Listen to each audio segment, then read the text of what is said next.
yang pernah mengatakan manusia nanti akan disisakan 28,3% ya. Ya kalau memang sudah termasuk ya mungkin saya harus digaru juga. Kalau enggak ya syukur gitu. Yang saya dapat pertanyaan dari teman-teman, fansnya panjenengan semuanya ini.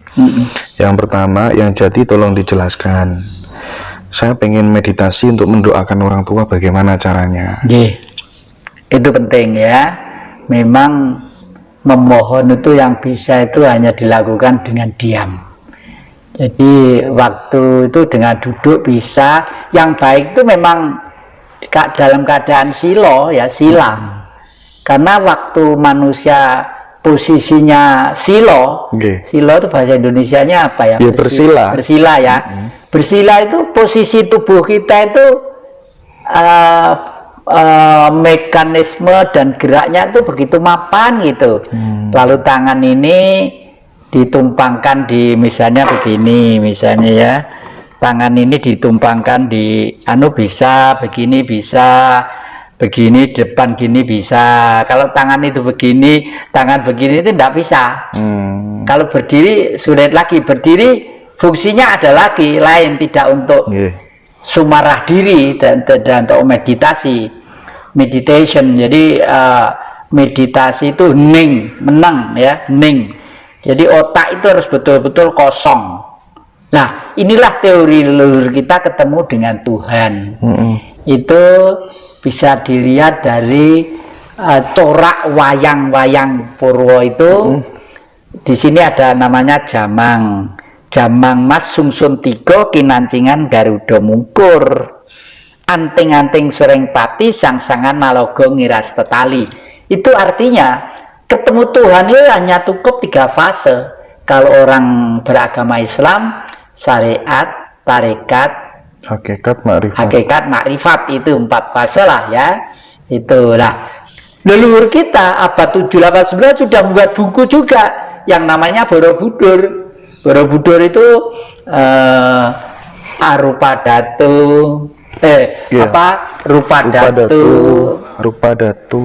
apa tatarannya itu ya, yang pokoknya yang terakhir itu arupa datu. Artinya kalau tangan kita ngerogok ke dalam sudah tidak ada bentuk Buddha, patung Budanya sudah tidak ada. Artinya apa? Ya kosong. Buddha itu siapa?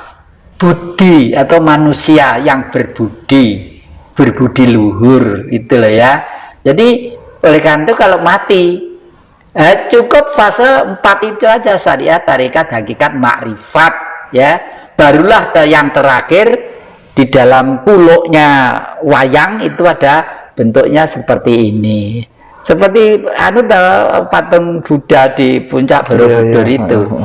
Nah, hebat leluhur kita itu pribadi sehari-hari seperti Buddha, hidup pribadi seperti Buddha, bergaulnya seperti akrab dengan alam, lalu disebut menjadi Hindu. Itu asli dari sini, tidak dari India. Tidak dari India, asli dari lereng lembah Gunung Arjuna yang dulu Kidung Agung. Kidung Agung dimulai dari kidungnya Pak Dalang. Makanya pewayangan yang asli jejer itu harus Astina, Hestino, harus itu. Kalau lakon itu karena sudah improvisasi, cerita ini rubah. Kenapa harus Hestina? Karena aslinya dimulai dari tengah malam, goro-goro itu. Goro-goro, gua itu gunung dibalik toh. Gunungan wayang itu begini, dibalik kan gambar api itu. Goro-goro tanggap warso sirah juga ke bumi gunjang ganjing. Segoro kocak, gunung moyak mayik. Jadi bumi itu mau hancur-hancuran gitu. Katon lir goncang ngalit, risang mawe gandrung. Kelihatan hati kecil manusia yang selalu sujud terhadap Sang Maha Gaib, Sang Pencipta.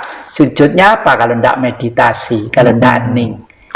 Makanya semakin ning, semakin ketemu. Tidak hura-hura, apalagi hura-hura, nggawa pentong, nggawa arit, nggawa pecok, ya malah gak temu. Malah ketemu Itu sambil meditasi di dalam hati, minta kepada Tuhan supaya orang tua kita yang sudah meninggal atau masih ada diberikan kanugrahan atau bagaimana yang? Iya betul. Jadi ya Sang Maha Pemurah Pengasih lagi penyayang. Saya pakai bahasa Jawa ya, karena di Indonesia agak sulit ya. Duh Gusti, sih paduka dalam suwun, dosa duraka kula nyuwun pangapunten. Rahayu paduka dalam suwun, dosa duraka kula nyuwun pangapunten. Kawula nyuwun palilah paduka mugi para leluhur paring pangapunten sedaya. Para pinisepuh kawula utaminipun ibu kula ingkang asmanipun titik-titik, bapak kula ingkang asmanipun titik-titik, dalah mbah buyut uget-uget kakek gantung siwur lan sak panunggalanipun dipun ampunten saking dosa-dosanipun. Semanten ugi kula anak putu kula sak keluarga kula miwah kadang-kadang kula ingkang samya sesrawung kalian kawula sedaya kemawon pinaringan sih teguh rahayu wilujeng basuki gesang tentrem ayem seger makmur. Nah gitu nanti dikarang dewe bisa di Indonesia kan syukur dengan bahasa sama ya kan. Doa yang mandi itu justru doa yang ada di bangsa itu ya. Buktinya apa? Jepang, bahasanya Jepang, saya tidak ngerti, orang Arab tidak ngerti, yang ngerti orang Jepang, yang ngerti yang memang jurusan bahasa Jepang ya, meskipun orang Arab, tapi Jepang buktinya bisa menguasai dunia. Cina ya, tulisannya kita juga nggak ngerti, bahasanya nggak ngerti, tapi buktinya juga sekarang pengaruhnya dunia ya. Kalau bahasa Inggris pada umumnya sudah menjadi idealis dari anak-anak muda karena buku-buku itu banyak yang ditulis bahasa Inggris. Semakin sering meditasi juga bisa bermanfaat untuk kecerdasan ya? Oh iya, justru kecerdasan yang optimal itu dari meditasi. Ya karena argumennya didasari oleh dasar yang sangat fundamental. Nah, sebentar, nanti barangkali ada rapalannya, disampaikan aja soalnya banyak yang minta ya untuk kepentingan anak-anaknya mau kuliah mau apa segala macam ya. Jadi begini jadi kalau mau meditasi itu satu hal yang sangat bagus sekali. Pertama-tama kita pinjam budayanya orang Katolik ya, pinjam budayanya orang Katolik, Allah Bapa, Putra, Roh Kudus, amin ya. Allah Bapa itu memang di tengah-tengah otak kita, otak kanan, otak kiri, otak belakang, di tengah itu ada ruang ovum. Katanya kosong menurut kedokteran, tapi sebenarnya tidak kosong. Ya itulah yang disebut cahaya, yang disebut Tuhan tadi itu. Makanya Hindu-Hindu itu patungnya di sini mesti ada begini. Dan bahkan orang India itu sekarang kalau pendeta ini digambari 3 begini, kalau nanti gambar begini macam-macam lah, gitu ya. Intinya adalah itu intinya. Jadi tapi Tuhan itu kan boleh dikata statis. Kenapa statis? Karena memang beliau dengan statis itu multi keistimewaan, ya. Statis itu multi keistimewaan. Ning dan tenang adalah merupakan suatu power sumber dari kebijaksanaan dan kecerdasan. Karena sudah masuk ke dalam kecerdasan, itu adalah urusan roh. Nah, Roh Kudus ya. Dan saya yakin kalau di dunia ini pulau yang paling suci itu pulau Jawa. Buktinya apa? Ya, di sini ada kota namanya Kudus ya. Lainnya tidak ada. Ada kota namanya Kudus. Itu saya bangga sekali dengan orang-orang Kudus itu ya. Nah, Roh Kudus lah. Karena sudah bertanya tentang aplikasi pelaksanaan hidup tadi itu ke sini ya. Makanya Pancasila itu ada di sini, Marxisme ada di sini untuk kita iakan, kita laksanakan. Lalu bentuknya menjadi salib. Salib itu juga ajaran ya. Titik. Menurut sejarah agama, Nabi jangankan kok kawin, pacaran aja ndak pernah. Mulai dari dalam perut, lahir kecil sampai ke tiang salib dipaku, kakinya dipaku, masih belum ketemu dengan Allah Bapa. Ya Bapakku, di manakah engkau? Ampunilah mereka, karena sebenarnya mereka tidak tahu apa-apa. Hidup itu secara rutinitas, manusia itu tidak sadar. Kalau lama-kelamaan tidak menjadi manusia seperti yang saya ceritakan di depan tadi itu loh. Kok luwih galak timbang binatang, kok luwih galak timbang harimau manusia itu lama-lama. Inilah. Oleh karena itu yang penting dari titik tengah Indri, ya kalau tidak salah tulisannya silaturahmilah, ke kanan, ke barat, ke timur, ke utara, ke selatan, ya. Ke gaib, ke Allah Bapa penting, harus mutlak yakin. Yakin itu satu kali, jangan berkali-kali yakin. Kalau berkali-kali yakin itu namanya goroh. Wong yakin kok berkali-kali, satu kali yakin taruh dalam dada jelek. Udah, setelah itu laksanakan keyakinan itu.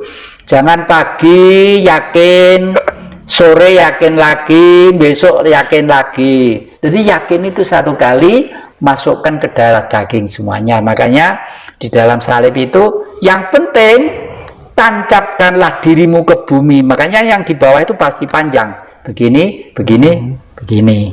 Kalau ke atas kenapa sedikit? Ke gaib itu penting, tapi jangan dikejar, kamu nanti gila. Malah gila nanti kalau mengejar gaib itu. Contohnya banyak. Contohnya banyak ya, contohnya banyak malah lebih gila.